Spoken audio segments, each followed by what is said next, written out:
Ibadah Shalom. Bulan Februari ini sudah hari ke-9. Ya, kan 40 hari kita sudah menjalani kehidupan di tahun 2023. Dan tema yang diangkat dalam persekutuan ibadah saat ini, mencintai, mengasihi, dan mengampuni.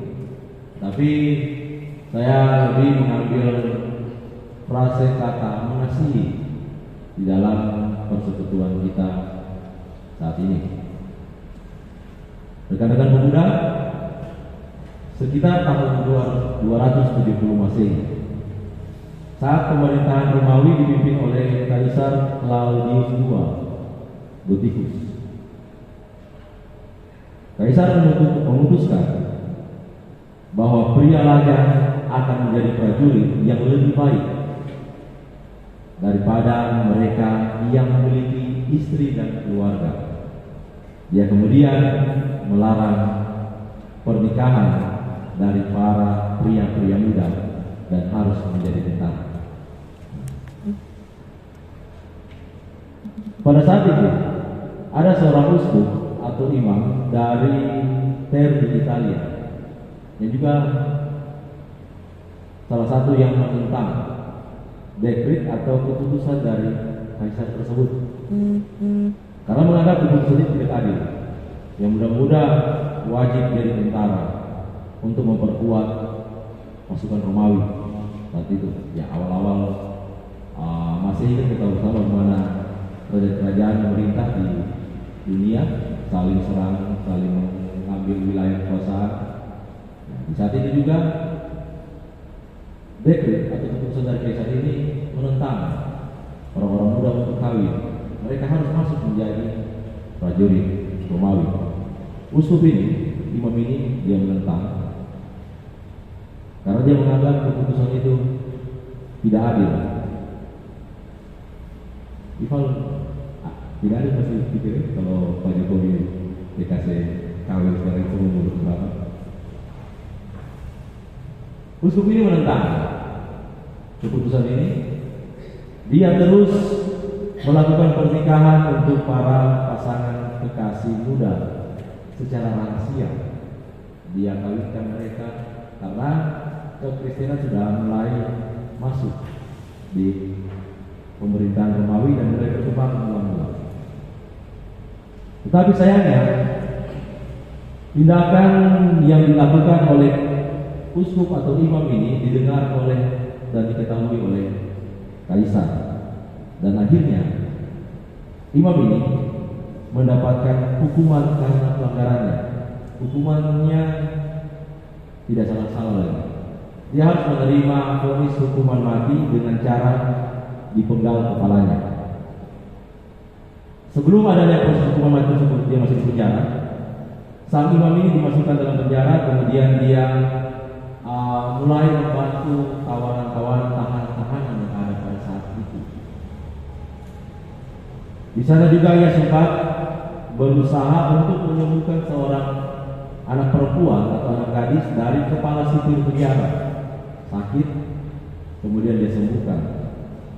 Ketika anak sipil ini, anak gadis ini sembuh, imam ini, uskup ini kemudian berteman akrab dengan anak dari kepala sipil penjara ini. Kepala sipil penjara melihat keakraban mereka. Ketika dia datang ke penjara, mereka berbicara, dan kepala sipil penjara berniat untuk membalaskan jasa dari imam ini, uskup ini, karena telah menyembuhkan anaknya. Kemudian ia membantu sang imam, sang uskup untuk membawa surat, menyelundupkan surat dari penjara untuk diberikan kepada anaknya. Dan dalam surat itu ditulis langsung oleh sang imam, sang uskup, yang menyatakan bahwa ia jatuh cinta kepada gadis itu. Surat ini ditulis dengan tulisan tangan sang uskup dan ditandatangani dengan tulisan from your Valentine. Ya, uskup itu artinya itu adalah Santo Valentino. Kalau orang Italia bilangkan Santo Valentino. Nah, Valentine atau ya Valentine kalau ejaan Inggris. Dia kemudian kisah dari uskup inilah yang menginspirasi menjadi salah satu legenda. Ya, kalau kita baca sejarah Valentine, ini menjadi salah satu hal yang menginspirasi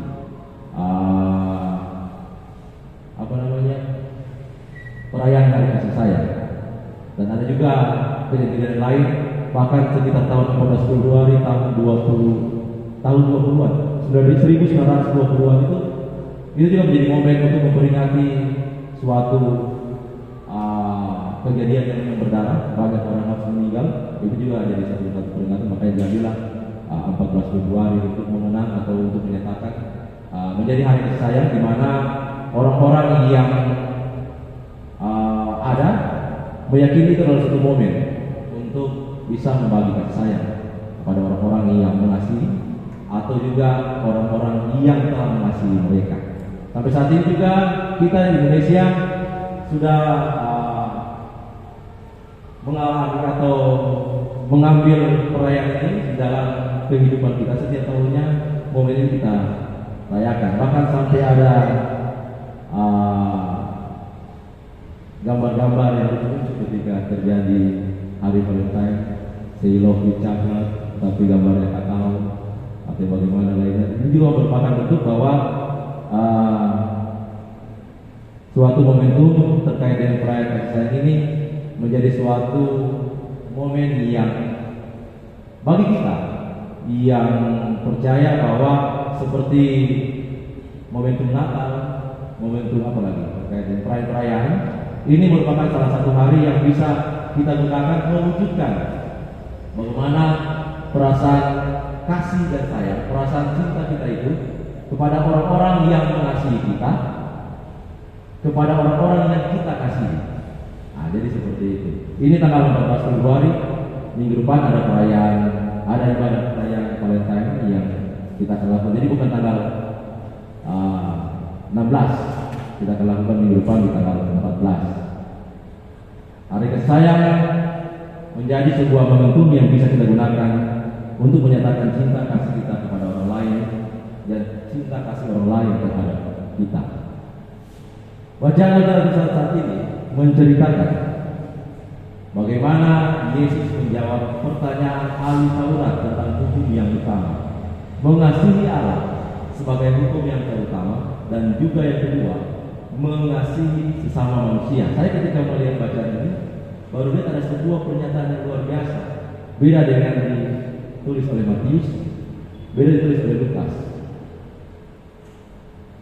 Ada sebuah pernyataan yang menarik yang disampaikan melalui bacaan saat ini, yaitu pernyataan yang disampaikan oleh ahli Taurat dan direspon Tuhan Yesus yang bisa mendapat perhatian bagi kita sekalian. Maka Tuhan melihat bagaimana bijaksananya orang itu ketika merespon bagaimana Tuhan mengatakan, kasihilah Tuhan Allahmu dengan segenap hatimu, dengan segenap jiwamu, dengan segenap akal budimu, dan dengan segenap pengetahuan pengertianmu. Kemudian kasihlah sama manusia seperti engkau mengasihi dirimu sendiri. Kemudian di ayat 33 direspon oleh ahli Taurat ini, memang mengasihi dia dengan segenap hati dan dengan segenap pengertian dan dengan segenap kekuatan, dan juga mengasihi sama manusia seperti diri sendiri adalah jauh lebih utama daripada semua korban bakaran dan korban sembelihan. Korban bakaran dan korban sembelihan, dia tahu bahwa ini merupakan suatu bentuk yang dilakukan oleh bangsa Israel saat itu dalam meresponi Taurat sebagai bentuk pengampunan kepada Allah untuk menarik anugerah Allah itu menjadi bagian dalam keselamatan bangsa Israel. Korban bakaran dan korban sembelihan. Jadi mengasihi Allah, pernyataannya antar ini mengasihi Allah dan mengasihi manusia jauh lebih utama. Pada saat itu terjadi, masih ada perkembangan terjadinya penerapan hukum Taurat pada awal-awal pelayanan Yesus. Respon Yesus ketika melihat dan mendengar pernyataan dari ahli Taurat ini, dia melihat bahwa bagaimana betapa bijaksananya orang itu.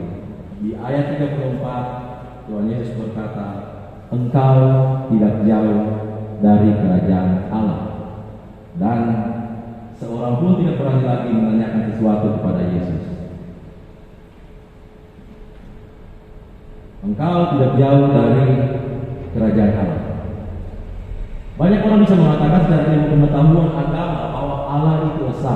Kita mengakui bahwa Allah itu esa. Secara pengetahuan kita tahu bahwa Allah itu esa, dan mengasihi Allah dengan segenap hati dan pengertian serta mengasihi sesama adalah jauh lebih penting dari korban bakaran sendirian. Kita sekarang mengetahui itu, atau mungkin sudah tahu, dan sekarang konteks baca kita itu melihat bahwa ini hal yang lebih utama daripada bentuk korban bakaran, korban sembelihan, atau sebuah perayaan atau sebuah kegiatan-kegiatan yang kita lakukan untuk menarik anugerah keselamatan Allah itu, agar Allah mengampuni kita dan menganugerahkan keselamatan dalam hidup kita. Itu yang kita ketahui. Dia jauh lebih penting daripada itu, mengasihi Allah dan mengasihi sesama manusia. Tapi bila apa yang kita ketahui ini masih sampai sebatas ilmu pengetahuan saja, kita tahu seperti itu, tetapi kita belum melakukan atau mengalami firman ini, mengasihi Allah dan mengasihi sesama, maka Tuhan Yesus katakan, engkau tidak jauh dari kerajaan Allah. Arti sesungguhnya dari perkataan tersebut adalah hampir, tidak jauh dari kerajaan Allah, berarti belum masuk dalam kerajaan Allah, belum masuk ke dalam kerajaan Allah, hampir dekat dengan kerajaan Allah. Fakta ini sering ditemui saat ini. Banyak orang, bahkan orang kita sendiri, bahkan kita sendiri juga, yang ada di tempat ibadah saat ini, kita mengetahui bahwa secara pengetahuan agama kita memiliki dan mengetahui, saya harus mengasihi Allah, saya harus mengasihi sesama manusia. Tetapi secara praktek kita masih sangat minim untuk melakukannya. Masih terkotak bahwa mengasihi Allah, mengasihi manusia itu dia dalam bentuk satu tindakan yang spesifik. Berarti kita harus rajin beribadah, kita harus jangan bakal-bakalin orang.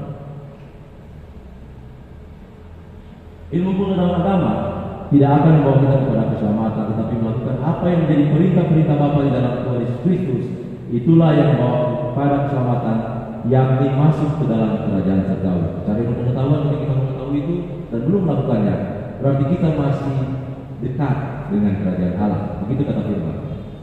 Firman Tuhan seharusnya tidak sekedar menjadi ilmu saja dan tanpa praktek, tetapi firman harus menjadi rema dan dalam hidup kita, karena firman itu telah menjadi bagian dari hidup kita.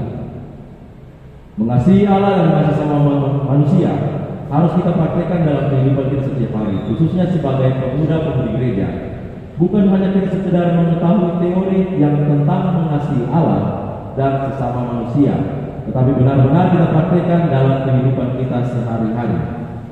Mengasihi Allah dengan segenap hati, jiwa, dan akal budi dan kekuatan kita, berarti kita mengasihi Tuhan dengan totalitas hidup kita, dengan menuruti segala perintahnya dan menaruh perhatian penuh kepada kepentingan Tuhan, dengan mengutamakan apa yang Tuhan kehendaki. Kalau hanya sekedar perayaan-perayaan yang kita lakukan dalam memegangkan perayaan itu, hanya sekedar untuk menunjukkan kehebatan kita dalam beribadah, dalam melayani ibadah, supaya orang lain berkesan dengan apa yang kita lakukan, apa yang kita ciptakan dalam suasana persekutuan itu. Tetapi kesaksian dan pelayanan kita tidak secara totalitas kita berikan untuk kemuliaan Tuhan. Hati, jiwa, akal budi dan kekuatan merangkul seluruh diri kita. Memberi waktu sepenuhnya bagi Tuhan bukanlah sebuah pilihan, tetapi menjadi kewajiban bagi kita sekalian, karena Allah telah lebih dahulu mengasihi dengan anugerah kehidupan, kesempatan dan berkat yang dilimpahkannya kepada kita sekalian. Kita bangun pagi masih bisa menikmati kehidupan, masih bisa bernafas, Bung Eki bangun pagi, ketika bangun langsung melihat Ola dan Davi di samping. Itu adalah bentuk suatu anugerah yang kesempatan yang Tuhan berikan bagi kita sekalian. Dan seharusnya kita lebih mengembalikan hal itu kepada Tuhan. Bukan berarti menuntut Tuhan tidak menjaga kita, tidak melindungi kita.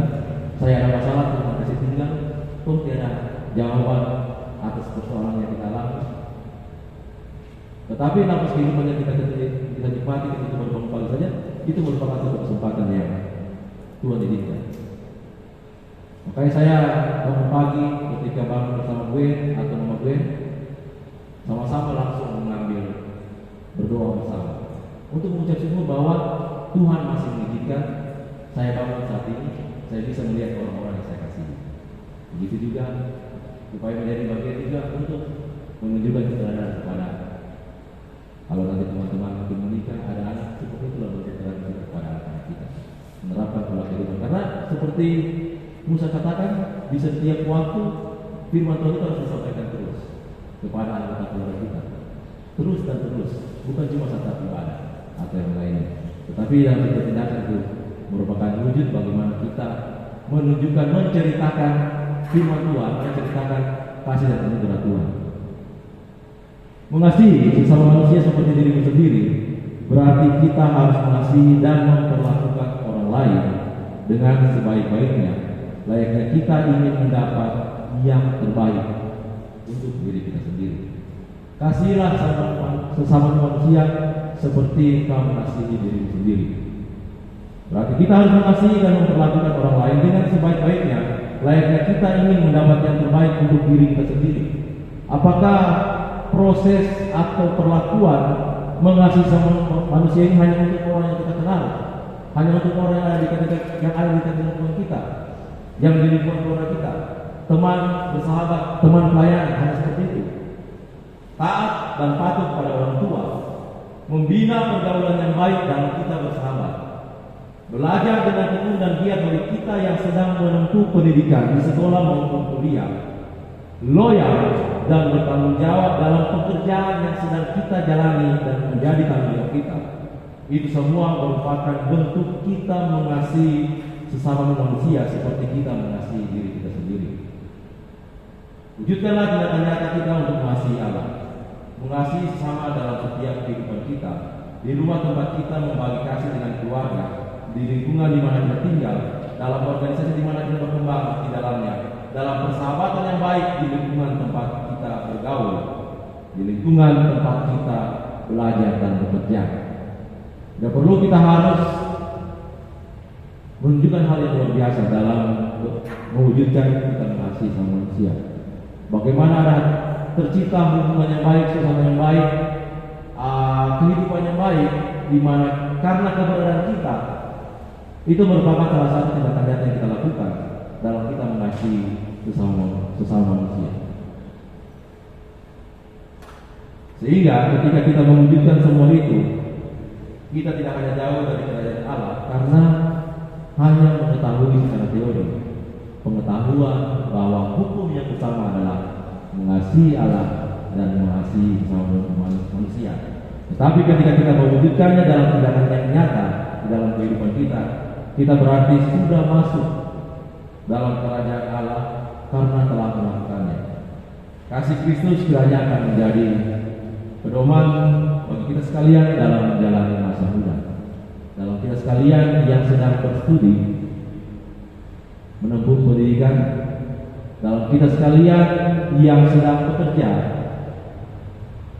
untuk kehidupan kita, dalam kita sekalian yang mungkin saat ini masih mencari pekerjaan untuk rencana-rencana masa depan kita yang lebih baik, kehidupan kita yang lebih baik, untuk kita sekalian yang senantiasa terus hidup di dalam suka dan duka bersama dengan keluarga, bersama dengan orang-orang yang ada menjadi bagian di dalam kita kehidupan keluarga kita. Selama kita memaknai dan mengambil momentum perayaan kasih sayang pada tanggal 14 Februari nanti ini, untuk kita terus saling mewujudkan kehidupan kita untuk mengasihi Allah dan mengasihi sesama manusia. Tuhan akan memberkati kita sekalian. Tuhan akan menjaga dan melindungi kehidupan masa muda kita, dan Tuhan kiranya telah menyiapkan segala hal yang baik dalam kehidupan kita, asalkan kita senantiasa menyandarkan kehidupan kita ke dalam rancangannya, menyerahkan kehidupan kita yang terus baik dan benar di hadapannya, dan kehidupan kita yang terus berkenan bagi Dia dan terus mengasihi sesama kita manusia. Terpujilah firman Tuhan. Amin.